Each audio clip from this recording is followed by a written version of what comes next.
کہ وہ ویڈیو بھی آپ کو دکھائیں، ہم آپ کے سامنے رکھیں، لیکن پہلے تفصیلات جناب۔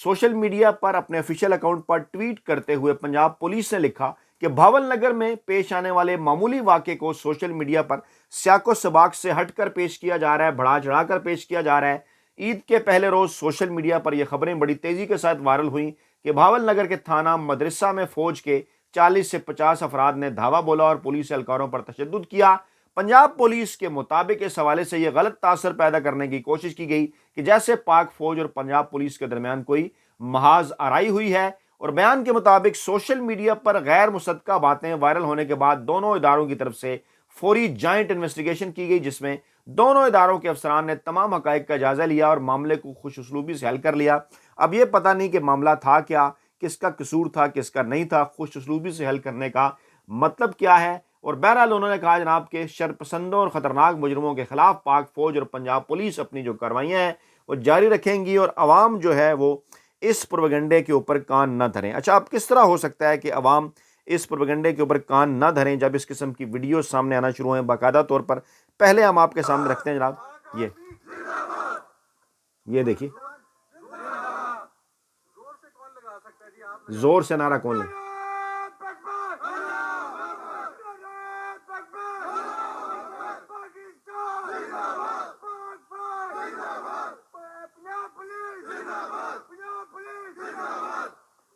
جی، پاکستان زندہ باد، پاک فوج زندہ باد، پنجاب پولیس زندہ باد۔ اس طرح سے یہ معاملہ خوش اسلوبی سے طے پایا۔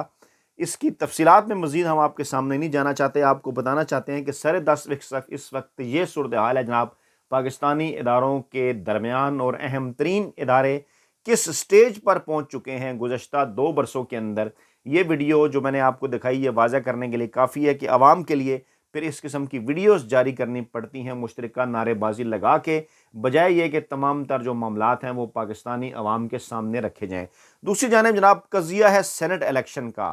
اور سینٹ الیکشن کو بہت بڑا فراڈ قرار دیا جا رہا ہے 8 فروری 2024 کے الیکشن کے بعد،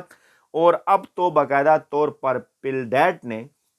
اس کے اوپر کچھ سوالات بھی اٹھا دیے ہیں اور کہا ہے کہ سینٹ الیکشن کا جو بڑھتا ہوا تنازع ہے وہ نئے بحران کو جنم دے سکتا ہے، کیونکہ بالفرض اگر یہ بات مان بھی لی جائے کہ کے پی کی نشستیں جو ہیں وہ آزاد سمجھتے ہوئے پی ٹی آئی اور سنی اتحاد کونسل کے ارکان کو نہیں دی جا سکتی، تو ان کے حصے کی نشستیں خالی بھی تو چھوڑی جا سکتی تھیں۔ یہ کس طرح ہو سکتا ہے کہ یہ نشستیں پیپلز پارٹی کو، نون لیگ کو یا جے یو آئی کو دے دی جائیں؟ کیونکہ عجیب و غریب ہے معاملہ، وہاں پر نون لیگ، پیپلز پارٹی اور جے یو آئی نے اتنی جنرل نشستیں نہیں جیتیں جتنی مخصوص نشستیں الیکشن کمیشن ان کے کھاتے کے اندر جو ہے وہ ڈالنا چاہتا ہے۔ مقصد کیا ہے؟ احکامات کی بجا آوری۔ الیکشن کمیشن آف پاکستان کس کے کہنے پہ کام کر رہا ہے؟ چیف الیکشن کمشنر کس کے کہنے پہ کام کر رہے ہیں؟ کس طرح سے وہ عمران خان کے بکس کا شکار ہے؟ مقصد کیا ہے؟ مطلب کیا ہے تمام تر چیزوں کا؟ اور کس طرح سے ان معاملات کو پہلے قومی اسمبلی کے اندر جعلی 2/3 اکثریت بنا کر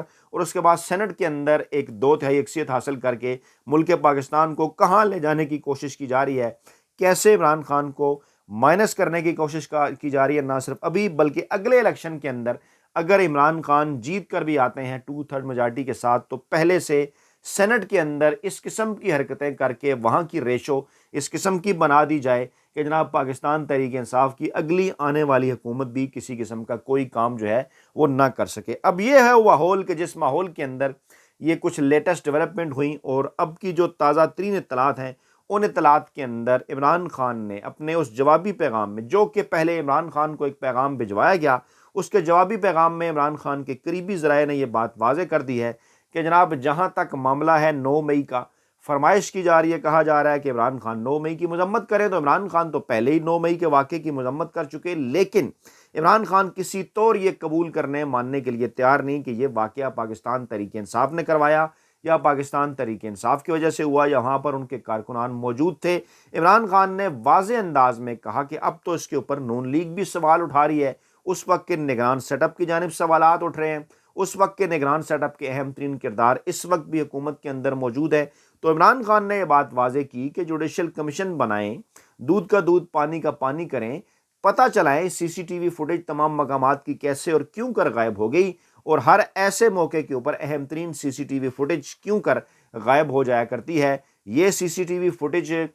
جو ہے وہ سامنے لائی جائے، اس سی سی ٹی وی فوٹیج کی روشنی میں فیصلے کیے جائیں اور اس کے مطابق تفتیش کے نتیجے کے طور پر، تحقیق کے نتیجے کے طور پر، انویسٹیگیشن ہونے کے بعد اگر کوئی شخص سامنے آتے ہیں تو چاہے ان کا تعلق پاکستان تحریک انصاف کے ساتھ ہے یا کسی اور کے ساتھ، ان کو واقعی آئین اور قانون کے تحت قرار واقعہ سزا دی جائے۔ لیکن اس طرح سے پاکستان تحریک انصاف کے خلاف باقاعدہ طور پر ایک پروپیگنڈا کرنا، پاکستان تحریک انصاف کو پاکستانی سسٹم سے آؤٹ کرنے کے لیے ان تمام تر چیزوں کا مقصد تھا۔ اور جس طریقے سے 9 مئی کا یہ واقعہ ہوا ہے، عمران خان یہ بات بڑے ہی واضح انداز میں کر چکے ہیں کہ مقصد کیا تھا کہ پاکستان تحریک انصاف اور عمران خان کا اور پاکستانی عوام کا جو رشتہ ہے اسے کمزور کیا جائے۔ اور اسی طرح سے عمران خان نے یہ کہا کہ مقصد تھا کہ پاکستان تحریک انصاف کے درمیان، پاک فوج کے درمیان غلط فہمیاں پیدا کی جائیں، ان غلط فہمیوں کو بڑھاوا دے کے معاملات اس رخ تک لے جائے جائیں کہ اس کے بعد پاکستانی اسٹیبلشمنٹ جو ہمیشہ سے پاکستان کے اندر ایک بڑا اور مضبوط پلیئر رہا ہے، اس کے ساتھ عمران خان اور پاکستان تحریک انصاف کے معاملات پوائنٹ آف نو ریٹرن کے اوپر پہنچ جائیں۔ لیکن ایسا ہو نہ سکا، کیوں؟ کیونکہ عمران خان سختی سے اپنے موقف پر ڈٹے رہے۔ پاکستانی عوام کو اچھی طرح سے اس بات کا اندازہ تھا کہ کیا سچ ہے کیا جھوٹ ہے۔ پاکستانی عوام سوشل میڈیا کے ذریعے تمام تر حقائق دیکھ چکے تھے اور تمام تر پروپیگنڈا جو کہ روایتی ٹی وی چینلز کے ذریعے 9 مئی کے حوالے سے پاکستان تحریک انصاف کے خلاف کیا گیا، اس کو پاکستان عوام کی بڑی تعداد نے بالکل گھاس ہی نہیں ڈالی۔ اور اسی ماحول کے اندر جب 8 فروری 2024 کے الیکشن ہوئے تو مافیا کا، ہینڈلرز کا اور سہولتکاروں کا یہ خیال تھا کہ ان واقعات کی وجہ سے پاکستان تحریک انصاف کو لگا دیا گیا ہے دیوار کے ساتھ، اور اب لوگ پاکستان تحریک انصاف کو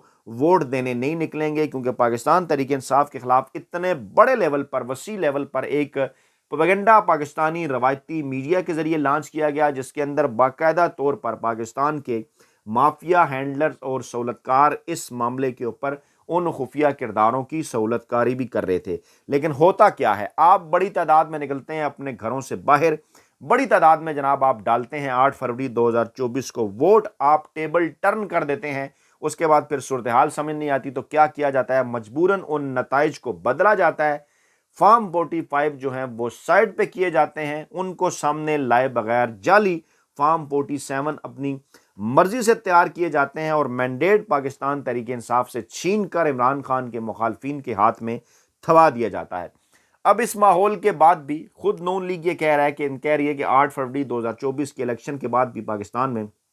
سیاسی بحران ختم نہیں ہوا بلکہ مزید بڑھ گیا ہے، اور خود وہ یہ مان رہے ہیں، پہلے تو آف دی ریکارڈ مانتے تھے، اب آن دی ریکارڈ بھی مانتے ہیں کہ کسی صورت ان کے لوگ، نون لیگ کے لوگ نہیں جیتے پنجاب اور کے پی کے اور دیگر جگہ کے اوپر، اور پاکستان تحریک انصاف کا یہ جو مینڈیٹ ہے یہ چرایا گیا۔ جب معاملات آگے بڑھتے نظر نہیں آ رہے، ججز نے بوجھ سہارنے سے انکار کر دیا اس ہائبرڈ سسٹم کا، اسلام آباد ہائی کورٹ کے 6 جج صاحبان کھل کر سامنے آگے، نظر آنے لگا کہ عمران خان کے اوپر بنائے گئے تمام تر جعلی کیسز جو ڈھکوسلا ہیں وہ مکمل طور پر ختم ہونے والے ہیں اور جلد عمران خان پاکستانی عوام کے درمیان ہوں گے۔ تو ایسے ماحول میں جناب این آر او ڈیل کا ڈول ڈالا جاتا ہے اور پاکستان تحریک انصاف تک بالواسطہ پیغام رسانیاں عمران خان تک کی جاتی ہیں، اور اسی کے نتیجے میں ہونے والی لیٹسٹ ڈیولپمنٹ اس ویڈیو میں ہم جناب آپ کے سامنے رکھ رہے ہیں کہ کس طرح سے عمران خان کے قریبی ذرائع نے یہ دعویٰ کیا کہ ان تمام تر پیغام رسانیوں سے پہلے بھی عمران خان کا یہی موقف تھا کہ ان کی ذات تک کے حوالے سے جو کچھ ہوا،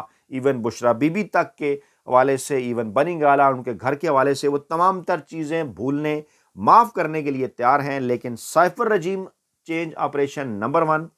ارشد شریف صاحب کا قتل نمبر 2، 9 مئی کا معاملہ نمبر 3، اور اب 8 فروری 2024 کی رات، یعنی 9 فروری اور 8 فروری کی درمیانی رات جو کچھ ہوا، جب تک باقاعدہ طور پر ان تمام تر معاملات میں دودھ کا دودھ پانی کا پانی نہیں کیا جاتا، اور آخری ایونٹ جو ہوا 8 فروری کا الیکشن، اس کے نتیجے میں جو پاکستان تحریک انصاف کو مینڈیٹ ملا، وہ جب تک واپس پاکستان تحریک انصاف کے حوالے نہیں کر دیا جاتا اس وقت تک کوئی بات نہیں ہوگی۔ ہاں،